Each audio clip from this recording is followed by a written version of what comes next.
We are all familiar with the term Underground Railroad, but we don't always know the lengths people went to save the lives and freedoms of slaves. In our continuing series honoring Black History Month, DK Wright joins us now live in the 7 newsroom, focusing on the role Belmont County played. DK. We went to the Underground Railroad Museum in Belmont County, but our story actually begins in Wheeling, before there was a state called West Virginia. Wheeling, Virginia was the site of a slave auction, so sometimes abolitionists would buy slaves here to set them free in Belmont County. They would raise funds prior and they would buy the slaves, take them to Ohio and free them.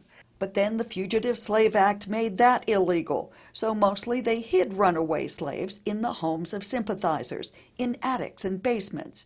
These were stops on the Underground Railroad. So how could they tell which house was safe? The lawn jockey, now seen as a racist icon, was actually a help. If he was painted green, it was a sign that it was safe ahead. If he was painted red, it meant danger. There was one safe house above Martin's Ferry. When the runaway slaves would arrive to the cabin of Thomas Pointer, then he would lead them up a ladder into the attic. When the slave owner set his tracking dogs on the scent, that ladder would have been sanitized. Thomas Pointer's wife would boil water and she would rinse the pegs of the ladder and then sprinkle them with cayenne pepper. This was happening in 25 homes throughout Belmont County. 2 freed slaves helping others get to freedom often pretended to be drunk.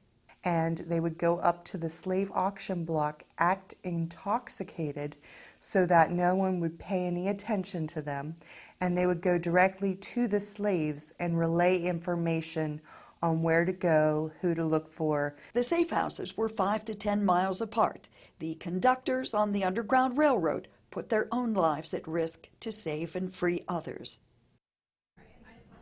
Other signs of a safe house were a lantern in an attic window, a blanket on the bushes outside, or a different color smoke coming from the chimney. Live in the 7 newsroom, DK Wright for 7 News, working for you.